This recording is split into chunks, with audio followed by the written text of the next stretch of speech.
আসসালামু আলাইকুম। মুমতাজ কিচেন বাংলায় সবাইকে স্বাগতম। আমি ফারহানা ইসলাম। আজকে নিয়ে হাজির হয়ে গেলাম এক অসম্ভব মজাদার বিকালের নাস্তার রেসিপি। একটি ডিম দিয়ে খুবই অল্প সময়ের মধ্যে ঝটপট আপনারা অনেকগুলো পিঠা তৈরি করে ফেলতে পারবেন। নরম তুলতুলে এই পিঠাগুলো 10 মিনিটেই আপনারা 20 থেকে 30টি তৈরি করে ফেলতে পারবেন। মেহমান আসলে ঝটপট আপনারা এই পিঠাটি তৈরি করে দিতে পারেন। তাই ভিডিওটি না টেনে শেষ পর্যন্ত দেখার জন্য অনুরোধ রইল। চলুন ভিডিওটি শুরু করা যাক। পিঠাগুলো তৈরি করতে প্রথমে এখানে আমি একটি বাটি নিয়ে নিয়েছি। এবার এই বাটির মধ্যে আমি নর্মাল টেম্পারেচারে থাকা একটি ডিম নিয়ে নিব। এবার এই ডিমের মধ্যে আমি হাফ কাপ পরিমাণ দিয়ে দিচ্ছি চিনি। এবার একটি চামচের সাহায্যে এই ডিম আর চিনিটিকে খুব ভালো করে মেশাতে হবে। এমনভাবে মেশাবেন যাতে চিনিটা পুরো গলে যায়। আপনি যদি এই পর্যায়ে চিনিটাকে পুরোপুরি না গলিয়ে নেন তাহলে পিঠাটা খেতে কিন্তু ভালো হবে না। আর চিনির পরিমাণটা আপনারা আপনাদের পছন্দ অনুযায়ী কম বা বেশি করে নেবেন। যে যেমন মিষ্টি খেতে পছন্দ করেন ওই অনুযায়ী চিনির পরিমাণটা দিয়ে নেবেন। আমার চিনিগুলো মেশানো হয়ে গেছে। এবার এর মধ্যে আমি দিচ্ছি হাফ চা চামচ লবণ, দিয়ে আবার একটু মিশিয়ে নিচ্ছি। এবার মেজারমেন্ট কাপের 1 কাপ পরিমাণ ময়দা এখানে আমি দিয়ে দিব। আপনারা চাইলে ময়দার পরিবর্তে আটাও ব্যবহার করতে পারেন। অল্প অল্প করে দিয়ে আমি প্রথমে মিশিয়ে নিচ্ছি, পরে প্রয়োজন হলে আরও ব্যবহার করব।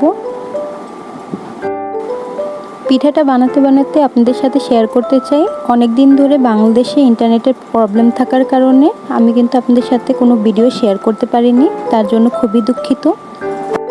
এখন 2-3 দিন ধরে আপনাদের সাথে ভিডিও শেয়ার করছি, তাই আশা করছি আগের মতোই আমার পাশে থাকবেন। আর যারা আমার চ্যানেলে নতুন তারা আমার চ্যানেলকে লাইক এবং সাবস্ক্রাইব করে পাশে থাকা বেল বাটন অন করে সবসময় আমাকে এইভাবেই সাপোর্ট করবেন। আমি এখানে আরও কিছুটা ময়দা অ্যাড করেছি। আমার টোটালি 1.5 কাপ পরিমাণ ময়দা লেগেছে। তাই আপনারা প্রথমে অল্প অল্প করে দিবেন, এতে করে ব্যাটারটা বুঝতে পারবেন। এরকম হওয়ার পরে এখানে আমি দিয়ে দিচ্ছি হাফ কাপ পরিমাণ দুধ। দুধটাও আমি প্রথমে অল্প অল্প করে দিয়ে মিশিয়ে নিব যাতে দলা পেকে না যায়। যেহেতু এখানে চিনি আছে তাই দলা পাকানোর সম্ভাবনা থাকবে, তাই আস্তে আস্তে করে মিশিয়ে নেবেন। বেশি পাতলা করে ফেলবেন না, অল্প অল্প করে দিয়ে একটি ঘন ব্যাটার তৈরি করবেন। 1.5 কাপ পরিমাণ ময়দার জন্য হাফ কাপ পরিমাণ দুধই যথেষ্ট। দেখুন আমার ব্যাটারটি তৈরি হয়ে গেছে। এবার আমি চুলাতে চলে যাব। চুলাতে আমি একটি কড়াই বসিয়ে দিয়েছি, এর মধ্যে কিছুটা পরিমাণ তেল দিয়ে দিব গরম হওয়ার জন্য। তেলটাকে প্রথমে ভালো করে গরম করে নিতে হবে, তারপরে চুলার আঁচটি মিডিয়াম টু লোতে করে দিবেন। চুলার আঁচটি মিডিয়াম টু লোতে করার পরে হাতের সাহায্যে কিছুটা ব্যাটার নিয়ে তেলের মধ্যে দিয়ে দিবেন।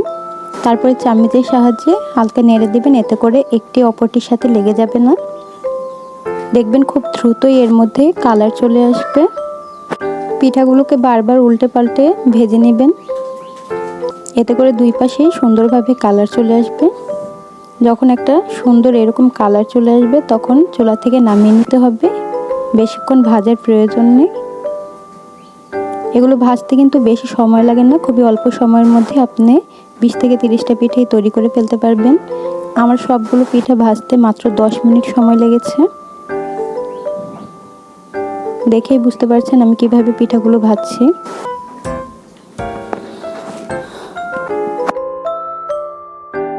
সবগুলো পিঠা তৈরি করার সময় ভিডিও করা সম্ভব নয়, তাই যেই কটা সম্ভব আমি আপনাদেরকে দেখিয়ে দিচ্ছি তৈরি করে। ছোট থেকে বড় সবারই এই পিঠাগুলো খুবই পছন্দ হবে। বিশেষ করে মেহমান আসলে আপনারা ঝটপট 10 মিনিটেই পিঠা তৈরি করে দিতে পারবেন। আশা করছি সবার অনেক ভালো লাগবে। আমি বাড়িতে যেইভাবে এই পিঠাগুলো তৈরি করি আপনাদের সাথে ওইভাবেই শেয়ার করার চেষ্টা করলাম। আশা করছি আপনাদের সবার খুব ভালো লেগেছে। ভালো লাগলে কিন্তু আমাকে কমেন্ট করে অবশ্যই জানাবেন পিঠাগুলো কেমন হয়েছে। আর আপনারা বাড়িতে অবশ্যই একবার ট্রাই করবেন, দেখবেন খেতে কিন্তু খুবই মজাদার।